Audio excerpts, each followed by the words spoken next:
नमस्कार बंधू भगिनींनो.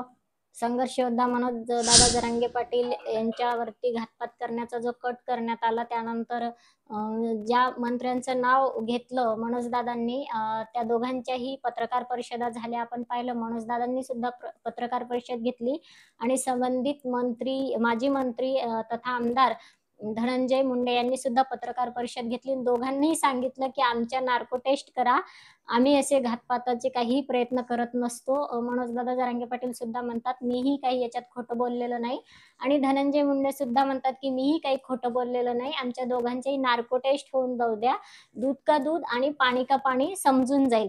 आता त्या दोघांचे भांडणं काय आहेत आपल्याला काय माहिती नाही, पण सामान्य ज्ञान आणि सामान्य विद्यार्थ्यांना प्रश्न पडतो आणि की हे नार्को टेस्ट वगैरे काय असतं, हा आरोग्याचा मेडिकलचा भाग आहे तपासणीचा. आणि मग अशा संबंधित ज्या परीक्षा होत असतात सामान्य ज्ञानच्या, आता पहिलीपासून ते मोठमोठ्या एमपीएससी यूपीएससी पर्यंत सामान्य ज्ञानचा पेपर असतोच आणि मग सहज प्रश्न येतो चालू घडामोडीवरती नार्को टेस्ट विषयी.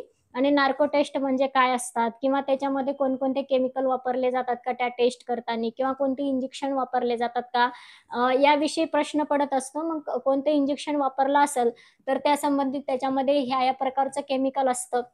मग खाली 4 ऑप्शन दिले जातात आणि मग त्याच्यामध्ये एक ते ज्याचं योग्य उत्तर आहे त्या केमिकलचं सुद्धा नाव दिलेलं असतं.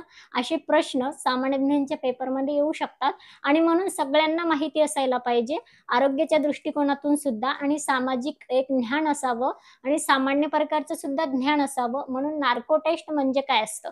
आता ही नार्को चाचणी कधी केली जाते, एका चाचणीचं नाव आहे की नार्को. ही कधी केल्या जाते तर आपल्या देशामध्ये आपण पाहत आहोत की अनेक प्रकारचे गुन्हे घडत असतात. जसे काही काही आतंकवादी हमले असतात. पूर्वी एक आतंकवादी हमला झाला होता आपल्या मुंबईमध्ये, राजधानी महाराष्ट्राची जी राजधानी आहे तिथं ताज हॉटेलमध्ये. आणि तिथे काही अतिरेक्यांनी हल्ला केल्यानंतर तिथे घुसलेल्या जे जिवंत अतिरेकी पकडला कसाब, याची सुद्धा नार्को चाचणी शासनाने जाहीर केली होती, घेण्यात येणार आहे वगैरे. अशा गंभीर स्वरूपाचे जे गुन्हे असतात त्यावेळेस नार्को चाचणी घेण्यात येत असते. ती केव्हा घेतात की ज्या वेळेस पुढचा गुन्हेगार हा गुन्हा करूनही गुन्ह्याची कबुली देत नाही. त्या अगोदर पोलीस सर्व काही ज्या चौकशा आहेत त्या सगळ्या वापरतात, सगळे उपाय वापरतात आणि गुन्हेगाराकडून संबंधित उत्तरं घेण्याचा प्रश्न निर्माण करून त्यांच्याकडून उत्तरं काढून घेत असतात. परंतु अशा काही वेळेस गुन्हेगार हा पाहिजे तशी उत्तरं किंवा सत्य उत्तरं देत नाही. मग शेवटचा पर्याय वापरत असतात ते की त्या गुन्हेगाराची नार्को टेस्ट घेतली जाते, अर्थात नार्को चाचणी. तरी गुन्ह्यांशी संबंधित आहे ही नार्को चाचणी. तर नेमकं नार्को चाचणीचं फायदे काय, तोटे काय आणि ती कशी केली जाते वगैरे आपल्याला माहिती असणं आवश्यक आहे. तर नार्को चाचणीचा फायदा म्हणलं तर एवढे की आपल्याला सत्य उलगडण्यास मदत होते, की एखादा गंभीर स्वरूपाचा गुन्हा आहे आणि आपल्याला सत्य उलगडत नाही. मग कसं उलगडायचं आणि निश्चित जो नेमका जो गुन्हेगार आहे तोच पकडता आला पाहिजे आणि जो बेगुन्हा आहे त्याला कुठल्याही प्रकारची सजा होऊ नये, हे आपल्या देशाचं ब्रीद आहे. मग त्याच्यामुळे बेगुन्हा माणसाला कुठली सजा न होता गुन्हेगारालाच ती सजा झाली पाहिजे, यासाठी शेवटचा पर्याय म्हणून वापरतात ते नार्को चाचणी आहे. अर्थात आपल्याला सामान्यपणे कळून जाईल की आता हा गुन्ह्याशी संबंधित असलेली चाचणी आहे.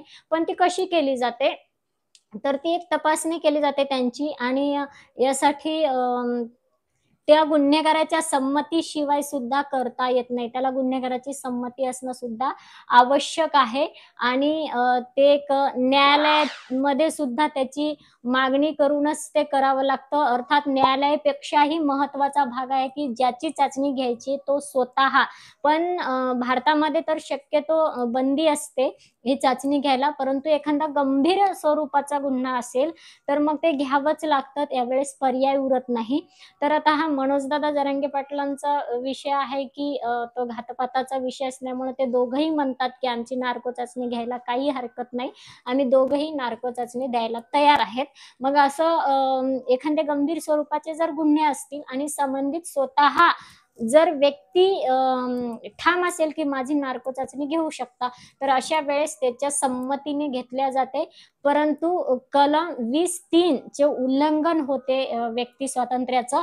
त्यामुळे शक्यतो बंदी असते ही चाचणी घ्यायला. पण काही वेळेस घ्यावंच लागते, म्हणून ती आहे. तर याच्यामध्ये कशी घेतली जाते आता ही चाचणी?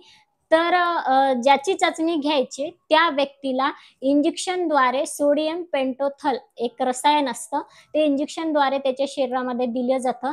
ते दिल्यानंतर त्या व्यक्ती अर्धसंमोहित केला जातो. हिप्नोटायटिस म्हणतो की आपण, हाफ हिप्नोटायटिस म्हणजे अर्धसंमोहित केलं जातं आणि अर्धसंमोहित केल्यानंतर त्याची कल्पनाशक्ती मात्र, जी कल्पनाशक्ती असते ती काम न करता सत्य उत्तर आपल्याला घेता आले पाहिजे. आता कल्पनाशक्ती जर जागृत असेल त्याची, तर संबंधित उत्तर देता येणार नाही ना सत्य त्याला. कारण का देता येणार? तर कल्पनाशक्तीमुळे अनेक कल्पना लढवत असतो व्यक्ती. मग असं नाही असं झालं, असं नाही असं झालं, तसं नाही तसं वगैरे दुसरे उत्तरं देत असतात गुन्हेगार.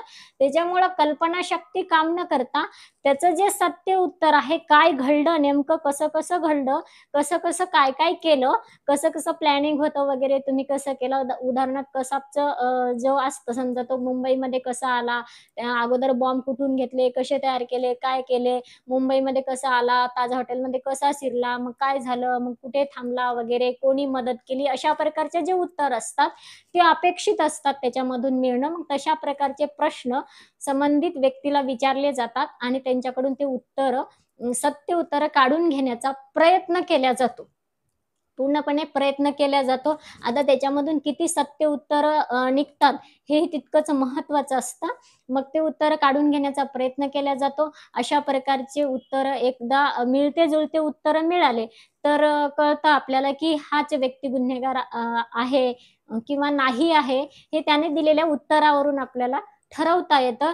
परंतु असे जे रसायन असतात, असे जे केमिकल्स असतात सोडियम पेंटोथॉल सारखे, ते जर शरीरामध्ये गेले, आता रसायनांचा परिणाम आपल्याला माहीतच आहे, की मानवी आरोग्यासाठी किती सुखकारक आहे. शक्यतो घातकारकच असतो ना. तर आपल्याला एक फायदा आहे नार्को टेस्टचा, की गुन्हेगार पकडता येतो. आपल्याला जे अपेक्षित उत्तरं म्हणजे अपेक्षित म्हणजे गुन्ह्याशी संबंधित काही उत्तरं मिळतात का, त्याची माहिती आपल्याला मिळवणं सोपं होतं. परंतु मानवी आरोग्यावरती किंवा ज्याला त्याची नार्को चाचणी केली जात आहे, त्याच्या शरीरावरती काही घातक परिणाम होतात का? तर केमिकल्स वापरल्यानंतर घातक परिणाम तर दिसून येणारच. संबंधित व्यक्तीला मळमळ, चक्कर येणे, उलट्या होणे किंवा एखाद्या प्रकारची ॲलर्जी होणे, ॲलर्जीमुळे परत शरीरावरती खाज येणे, क्रॅक येणे वगैरे अशा प्रकारचे छोटे-मोठे आजार किंवा छोटी-मोठी ॲलर्जी संभवू शकते. कारण की असं केमिकल एकदा जर शरीरात गेलं, तर संभवू शकते. पण तो जर गुन्हेगार असला व्यक्ती आणि त्याच्यामध्ये असे लक्षणं जरी दिसून आले, तरी आता उदाहरणार्थ कसाब होता.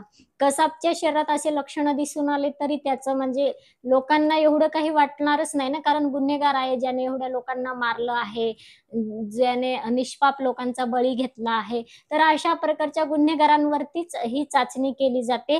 सगळ्यात महत्त्वाचं आहे तर की व्यक्ती स्वातंत्र्य आणि व्यक्तीची संमती. व्यक्तीच्या संमतीशिवाय ही चाचणी घ्यायला बंदी आहे आपल्या देशामध्ये. परंतु बरेचसे धोके आपल्याला टाळता येतात. कसाबसारख्या अतिरेक्यांचं आपण पाहिलं, तर असे जे अतिरेकी असतात किंवा मोठे गुन्हे असतात, म्हणजे आता समजून जातात आपल्याला की कोणकोणत्या प्रकारचे मोठमोठे गंभीर गुन्हे असतात.